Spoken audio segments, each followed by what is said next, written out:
Salve, salve galera! Somos nós! Chegou mais uma sexta-feira. Os cinéfilos modernos estão aqui para mais um episódio, trazendo aquela análise muito boa, muito leve, de fã pra fã, do jeito que um cinéfilo moderno como você gosta, hein?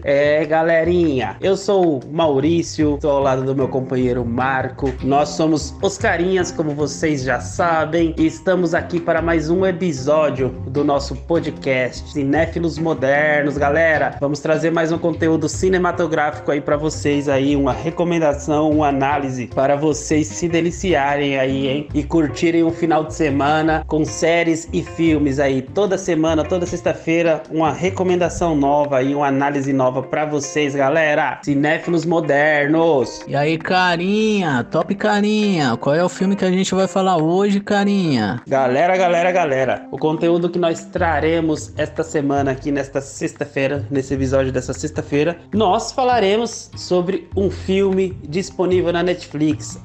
Galera, uma animação em stop motion. Wendell e Wild, o nome do filme, o nome da animação, Wendell e Wild. Esta animação é recém-lançada na plataforma da Netflix. Apesar de ser um desenho, né, uma animação, traz vários assuntos super adultos, super delicados de ser tocado e que normalmente a gente não traz pro nosso cotidiano, pra nossa vida, pro nosso desenvolvimento humano, galera. Mas eu vou falar pra você, hein, carinha. Eu gostei particularmente deste filme.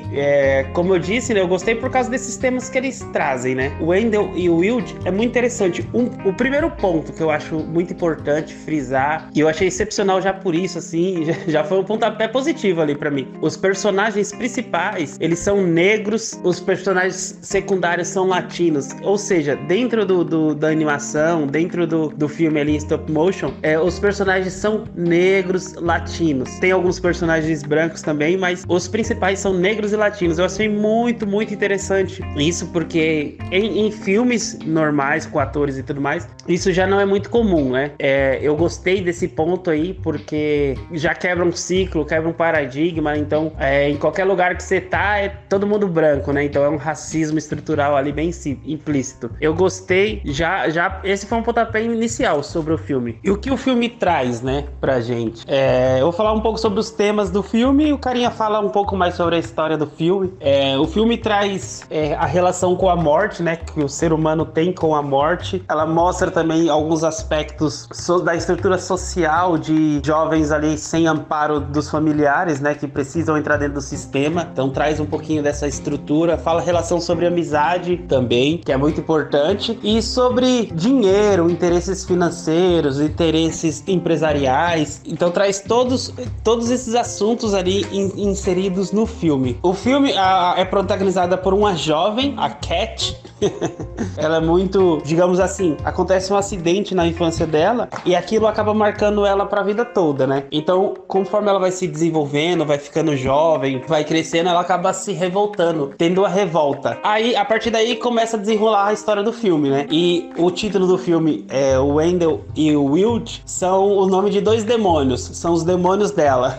Ela, é óbvio que tem a parte de fantasia também, né? Falando já sobre isso, tem a parte de fantasia no filme também, ficção. Então, o Wendell e o Wild são os dois demônios dela, que ela acaba fazendo uma negociação com eles ali. Mas é muito interessante porque a construção dessa personagem principal, por exemplo, quando toda a revolta que ela sente, é porque ela sentia culpa por causa do que aconteceu na infância dela. E é uma coisa psicológica mesmo, né? Porque a gente acaba carregando muita coisa pra nossa vida, inconscientemente e conscientemente, por coisas que acontecem na nossa infância, né? Quem gosta de psicologia, quem se interessa por psicologia, pode ver alguns autores aí importantes que falam sobre isso. Um dos mais famosos, se não o mais famoso, é o Freud, né? Ele foi ali o cara que tornou a psicanálise dele super, hiper, mega famosa. Então ele traz muito essa análise da sua infância, né? Então, segundo os estudos dele, o que acontece com você até os 7 anos de idade acaba interferindo ali na sua vida inteira. E realmente é verdade. A gente carrega traumas, a gente carrega pesos aí que nos perseguem a vida inteira. Cabe a gente procurar, através de ajuda profissional,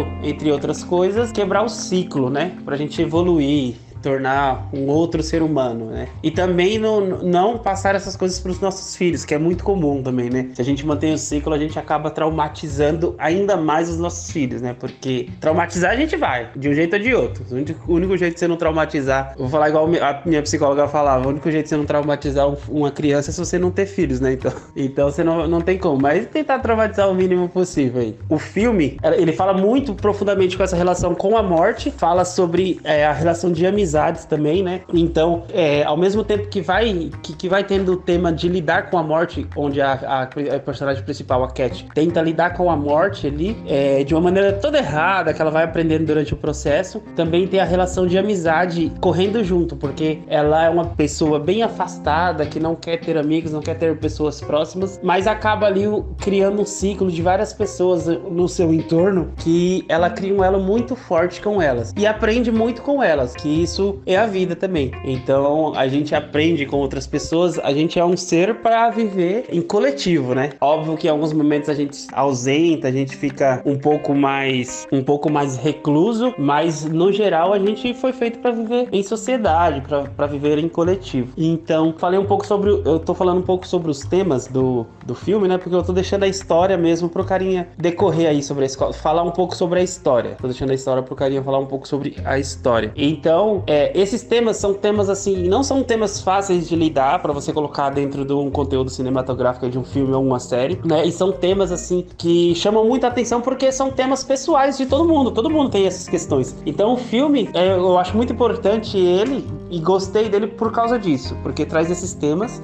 Óbvio que por ser uma animação também tem a parte cômica, né? Tem uma parte mais infantil, assim, né? Que você dá uma risada. Tem a parte de fantasia, como eu falei, é super interessante, mas como outras animações que a gente já viu por aí, e a gente pode listar várias, elas traz um conteúdo e tenta te trazer um ponto para você pensar, né? E eu acho muito importante isso. Em qualquer tipo de arte, e sobretudo na arte cinematográfica aí, no cinema, na TV, no teatro, enfim, quando te traz questões que faz você, se você sai ali, você termina e você começa a refletir, eu acho muito, muito, muito bom, muito produtivo. Fica a minha recomendação, Wendell e Wild. Eu, sinceramente, dou uma nota 6 para esse filme, porque eu encontrei muito mais pontos positivos do que pontos negativos no filme. Então, como eu já disse desde no início, os personagens principais são compostos de personagens negros, personagens latinos, fala sobre a relação da morte, fala sobre a relação de amizade, fala sobre interesses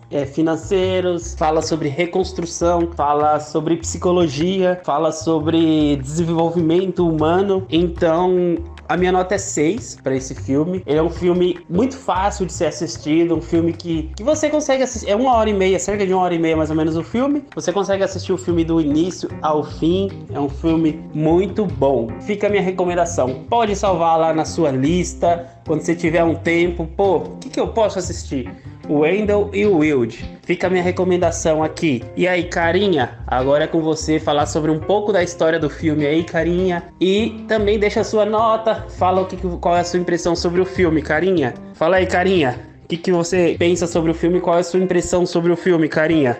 Carinha, eu sabia que você ia gostar do filme, carinha. Quando eu vi a história do filme, eu falei, caramba, é do jeito que o carinha gosta. E eu vou confessar, carinha, eu não curti muito o filme. Eu comecei a assistir, parei de assistir o filme pela metade. Mas quando você falou que a gente ia comentar sobre o filme, eu falei, não, então vou ter que assistir o filme até o fim. E assisti o filme até o fim. E eu vou te falar, carinha, eu dou uma nota 10 pro trabalho dos caras. Porque eu admiro muito esse trabalho de stop motion, porque é uma coisa muito simples, só que dá muito trabalho de fazer, e é por isso que eu admiro muito o trabalho dos caras, porque parece uma coisa simples, mas na verdade dá muito trabalho para fazer. Então o trabalho dos caras merece uma nota 10, mas o filme, eu concordo com você, carinha, o filme merece uma nota 6. Eu não curti muito o filme, porque eu achei o filme muito infantil, só por esse motivo. Mas para falar um pouco sobre a história do filme, vamos lá. O filme ele conta a história de uma garotinha. No passado, o papai e a mamãe dessa garotinha, eles tinham uma cervejaria. E essa cervejaria que fazia a cidade sobreviver. É a cervejaria que dava alegria para a cidade, e todos os moradores deu a entender que estavam na cidade por causa da cervejaria. E é lógico, tinha uma outra família rica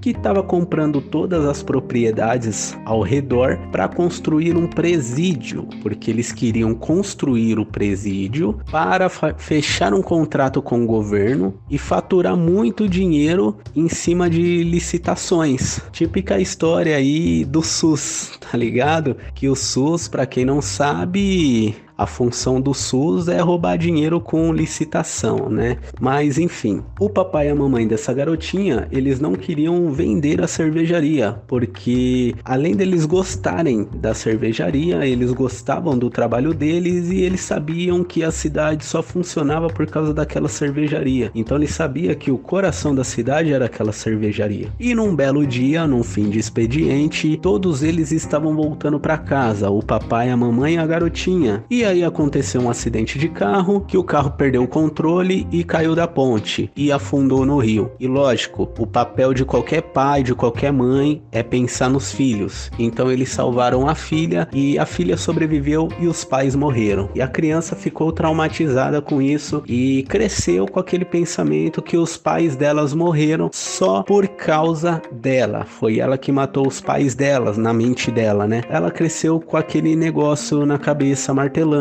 Então ela cresceu meio problemática, né? É aquele trauma de infância as pessoas têm e causa algum problema psicológico, né? Eu acho que muita gente já teve um trauma assim. Eu já tive um trauma desse e eu sei muito bem como é que é. Mas enfim, o tempo se passou, ela foi crescendo na casa de lares provisórios até que ela chegou numa espécie de um orfanato, né? Uma escola interna. E nessa escola ela teve alguns contatos com outras crianças diferenciadas e ela aprendeu a conviver com algumas crianças. Morando nesse orfanato, não sei se esse é o nome correto para isso, ela descobriu que ela tinha um pé no submundo. E aí os demônios foram atrás dela para tentar manipulá-la e aí virou uma bagunça total. Você precisa assistir o filme para entender qual foi essa bagunça. Porém, carinha, uma coisa que eu achei muito interessante no filme é que eu achei o filme muito filosófico. Eu admirei muito no filme. O começo do filme eu achei muito parado, igual eu falei pra você, eu parei de assistir o filme na metade. Depois que você falou que a gente ia comentar sobre o filme, eu continuei assistindo. Conforme eu fui assistindo, eu fui percebendo que o filme é bastante filosófico. No filme, os demônios vão atrás dessa garota e começam a manipular essa garota. Só que os demônios, além de manipular essa garota, eles começam a reviver alguns mortos. E depois que esses mortos voltam à vida, a cidade vira uma bagunça total.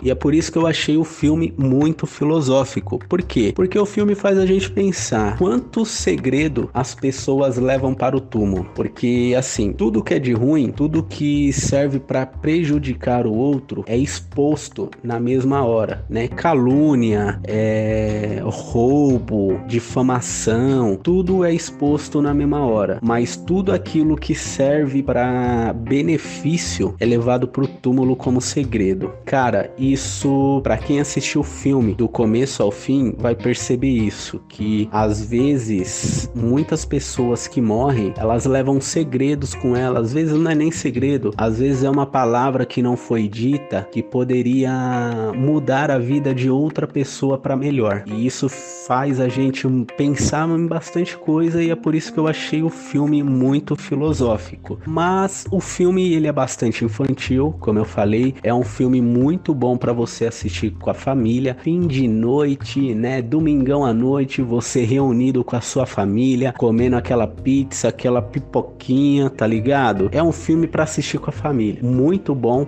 recomendo, dou uma nota 6, porque não é um filme top, mas é um filme que vale a pena assistir com a família, e se você quiser assistir sozinho também, fica à vontade, mas é um filme que vale deixar na sua lista lá salvo. Se não tiver coisa melhor para assistir, pô, já tem aquele filmezinho ali para você assistir. Então a minha nota é 6, como eu já falei, e fica a recomendação do filme. E é isso aí, carinha. Pois é, galera, esse aqui foi mais um episódio de nós, cinéfilos modernos, do nosso podcast, que sai toda sexta-feira. Estamos no YouTube e no Spotify, galera. Pois é, galera, se você escuta pelo YouTube, deixa seu comentário, deixa seu like, compartilha. Se quiser sugerir títulos, pode sugerir lá nos comentários, que a gente vai dar uma analisada e traz aqui no podcast, galera. Se você escuta pelo Spotify, classifica lá nosso podcast, dá quantas estrelas você acredita que merece. Se quiser um contato com a gente, se você escuta pelo Spotify, também vamos deixar nosso e-mail, cinefilosmodernos@gmail.com, galera. Esse é nosso podcast, somos os Cinéfilos Modernos. E não se esqueça, hein? Nós estamos nas redes sociais, hein? Estamos no Instagram, no TikTok, segue a gente lá. Lá tem todos os anúncios dos conteúdos que serão trazidos no podcast. Então é isso aí, galera. Nós somos os Cinéfilos Modernos e até a próxima semana, hein? Valeu!